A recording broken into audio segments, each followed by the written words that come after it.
Guys, welcome to my channel. Today, we will take a look at the next generation Ranger. Marami na kasi ang naghihintay nito sa market. Ngayong dumating na sa Pilipinas, tingnan natin kung maganda ba ito o hindi. Halika, samahan niyo ako.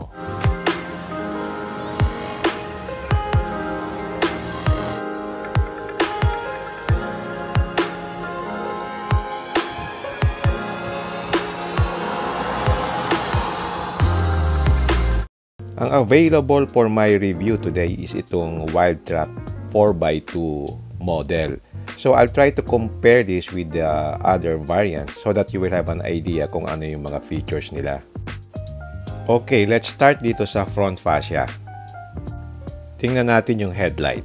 Meron siyang C-type na DRL at yung headlight niya is multi-reflector na LED as against yung matrix na LED headlights nung 4x4. And then, meron din siyang fog lights na LED na din naman. Actually, maganda siya sa personal. Medyo may pagka-boxy yung design. It reminds me of the Ford F-150. Tapos, mas malaki siya ngayon. Mas mahaba, mas malapad, at mas mataas kaysa dun sa previous model. Yung front fascia niya, machong tingnan. If you look at the fender, parang may pagka-boxy type siya. Parang similar siya dun sa Land Cruiser. Kaya for me, ang ganda niya. Yung side view niya, balanse. Maganda ang pagkaka-execute. Tapos, yung kanyang door handles ay body colored na rin. Kaya malinis siyang tingnan. And then, itong side vents ay totoo na siya. Hindi siya fake na side vents. And then meron din siyang roof rails na available lang dito sa 4x2 saka 4x4. Doon sa ibang variants wala siyang roof rail. Isang napansin ko dito, maganda yung stance niya, maganda yung height, although yung tires niya parang maliit. Malaki yung wheel well niya, so pwede mo itong saksakan ng mas malaking tires.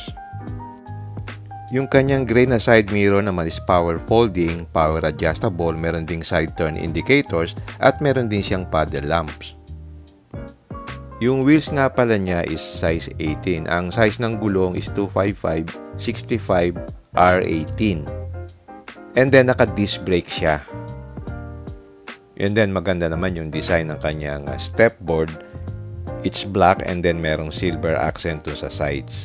Okay, check natin yung wheel sa likod. Ang napansin ko dito, naka-disc brake siya. Which is good kasi yung mga kalaban niya actually naka-drum brake pa rin.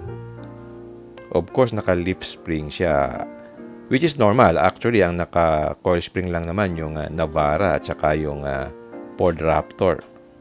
Ang isang maganda dito, meron kang tuntungan dito sa tagiliran, which is good kasi pag sa pickup, diba, mahirap umakyat. This is a very nice treatment.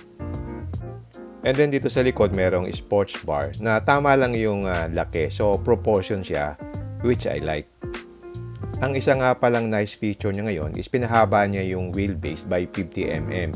Kaya ang resulta, nagkaroon ng 30 degrees approach angle and saka yung 25.6 degrees na departure angle, which is good for off-roading.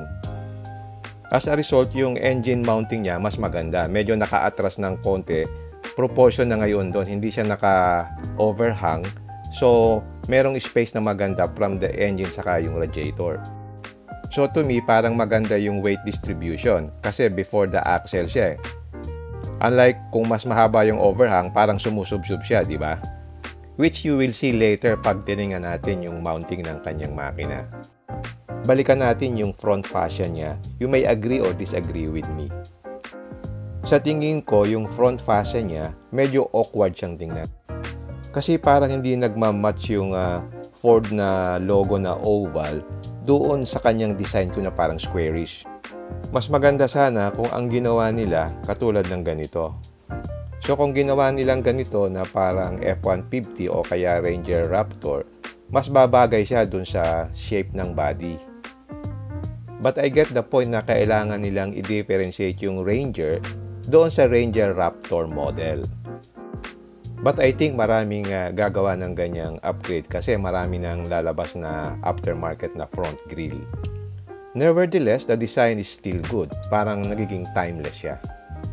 While the front and the side profile ay maganda, mas nagandahan naman ako dun sa likod niya. Impress ako dito sa likod niya. Maganda yung pagkaka-design. Parang very elegant siya. Tapos maganda yung height ng kanyang rear. Proportion dun sa size ng sasakyan. So makita mo dun sa window line, diretso dun sa likod, proportion siya. And then maganda yung wild track na naka-emboss dito sa likod. And then merong wild track na black color dun sa upper right. At ito pa yung pinaka gusto ko dito. Ito medyo naka-umbok itong side na to. Yan, oh. So nagmumukha talaga siyang muscular. Kasi kung flat lang ito, hindi siya maganda. Kaya yung treatment na ito, to me, ang nagdala dito sa bandang likod. Tapos kapantay pa niya doon sa mga door. Aside from the embossed Ranger na name, meron ding Ford Oval logo and then meron susian dito at saka yung opening nito.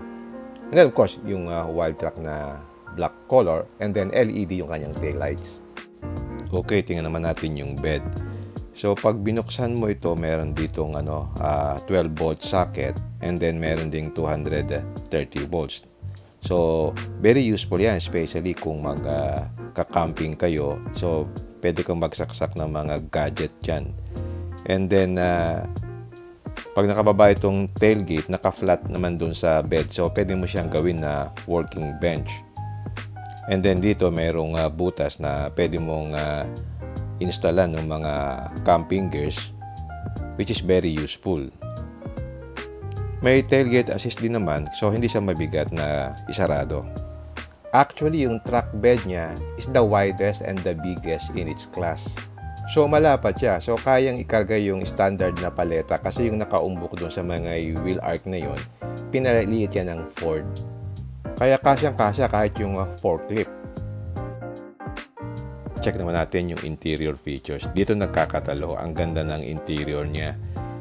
Dito may mga soft touch material and then merong yellow stitching and then nandito yung switch or lock ng doors, no? Dito naman yung control ng side mirror at saka yung control ng mga windows and then ito yung yung kanyang pang open and close ng door, which is a nice feature. And then dito, tingnan natin kung tilt and telescopic. Okay, mukhang na telescopic siya and then tilt din. And then dito naman yung switch ng ilaw, typical for American cars. And then nandito rin yung pinaka-switch nung pag-control ng illumination ng instrument cluster. And then nandito rin yung adjustment ng kanyang headlight. Ang isang unique dito yung kanyang cup holder na pag pinindot mo, lalabas. Very nice yung treatment niya. And then yung kanyang driver seat is 8-way power adjustable and then meron din siyang lumbar support. Check natin yung steering wheel. You notice here meron siyang orange stitching dito. Nandito yung control ng instrument cluster. Dito naman sa left yung cruise control. Nasa left side din yung control ng volume ng head unit, yung plus at saka yung minus. Tapos yung kanyang instrument cluster is 8-inch na purely digital. So modern na yung design niya. As I said before, dito mo makokontrol yung instrument cluster. Ang main feature nga pala nito yung napakalaking central display, which is somewhat similar doon sa Tesla. Parang katulad siya nung sa Tesla yung configuration pa naka-vertical siya. And then yung control ng aircon, meron din ditong physical button and then you can also control it through dun sa central display. Actually, maganda yung resolution ng display na ito. Marami siyang mga features na talagang naiiba. By the way, meron din siyang auto hold control feature. To activate it, nandun siya sa central display. In fact, pwede ka pang mag-drawing dito. Yan parang ganyan. And then dito naman sa lower portion, nandyan yung saksakan ng USB saka yung Type-C. And nandyan din yung area for wireless connection. Then maganda rin yung dashboard niya. Simple lang kasi siya, malinis. And then yung mga pinto may layers, kaya maganda. Dito sa center console, yung merong leather stitching dito sa cambio niya. And then may dalawang cup holders dito sa right para hindi makasagabal dun sa cambio. And then meron na rin siyang electronic parking brake. Check naman natin dito sa taas. Dito wala siyang vanity mirror sa driver side. Dito naman yung sunglass holder. At dito yung switch ng mga ilaw. Check naman natin kung may vanity mirror dito sa passenger side. Oh, I think meron siya dito. So, pero yung sa driver wala. Dito lang siya meron. Ang glove compartment niya is dalawa. Meron dito sa taas. Ito pag pinindot mo to, aangat siya. And then, dito naman sa bandang gitna, merong open space, no? And then, nandito sa baba, yung kanyang isa pang glove compartment. I like yung design ng kanyang dashboard. May pagka-boxy type. And then, dito sa bandang taas, merong indicator. Pakita mo kung naka-seatbelt o hindi yung mga passengers mo. Then, nandito yung start-stop button. Parang unusual lang yung location niya. And then, nandito naman yung location ng bukasan ng hood. Dito sa center console, meron siyang 12-volt socket and then spacious din yung compartment dito. So, marami kang mailalagay na gamit. Dito naman sa A-pillar, nakalagay yung tweeter. Diyan, no? That's part of the 6-speaker system nitong Ranger. And then, merong grab handle dito ka sa driver side and then meron ding grab handle dun sa passenger side. Overall, maganda yung interior features niya. Actually, impress ako doon sa mga technological features niya. Nandyan yung Sync 4A software niya na pwede mong i-upgrade in the future. Check naman natin itong second row area. Dito sa baba, meron kang 230 volt na socket and then meron ding dalawang ports. Isang USB, isa yung Type-C. And then meron ding aircon vent dito sa likod. Check naman natin yung armrest dito sa likod. Meron dalawang cubby holes. So, okay siya. So, pwede kang maglagay dito ng drinks. Tapos, of course, leather wrap siya. And then, dito sa likod, merong dalawang hook na normal din sa ibang mga pickups na nakikita ko. Pag tinaas mo naman yung bench seat dito sa likod, meron ditong compartment na actually kasya yung sapatos mo. And then, nandito rin yung mga tools niya. Overall, I like yung height ng kanyang dashboard. Hindi siya masyadong mababa, hindi naman mataas. So, maganda yung visibility. So, parang very airy siya. Isa pa nga palang feature nitong 4x2 model saka yung 4x4 is pwede mong ibaba yung windows ng sabay-sabay. Halimbawa, nakabilad ka sa araw, ipipress mo lang yung kanyang key fob, no? Yan, bababa siya. Then, pag pinress mo ulit yung key fob, isang press, saka isang long press, aakyat naman yung, yung windows para magsarado ulit. Check naman natin yung engine niya. Itong 4x2 na Wildtrak is 170 PS or about 167 horsepower. Dun sa 4x4, 210 PS or about 207 horsepower naman ang engine niya na bi-turbo. Tapos, 6-speed yung transmission niya dito sa 4x2. Yung 4x4, 10-speed siya. As mentioned before, nakaurong yung makina. Makita mo, malaki yung space between the radiator at saka yung engine. So, you would see yung mga belt dito. Kitang-kita mo. So, mas maganda siyang i-maintain. Mas madali siyang i-maintain kasi may mga magandang space. Tapos, yung kanyang alternator, nasa bandang itaas. So, okay yan sa baha. In terms of torque, itong 4x2 is 405 Nm as against dun sa 4x4 na 500 Nm. So, in terms of engine, itong 4x2, single turbo lang siya, while yung 4x4, bi-turbo. But in terms of engine displacement, pareho siyang 2 liter. Wala na yung 2.2 liters. In terms of suspension, napansin ko na iba yung positioning ng kanyang shock absorber. Tapos nawala na rin yung watch link suspension. Pero sa Everest nandun pa yon, saka yung sa Ranger Raptor.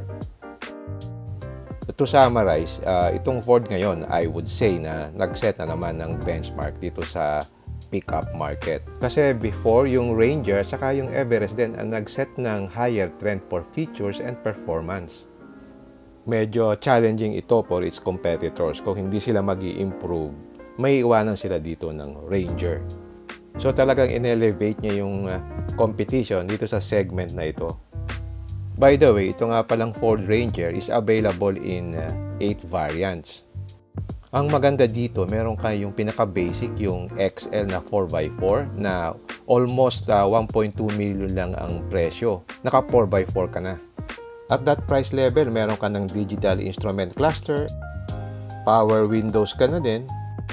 Tapos meron na rin siya yung 10-inch colored portrait touchscreen na parang iPad, di ba? Then in terms of connectivity, meron na rin siyang wireless Apple CarPlay saka Android Auto. And then dun sa steering wheel niya, meron na ring audio function control.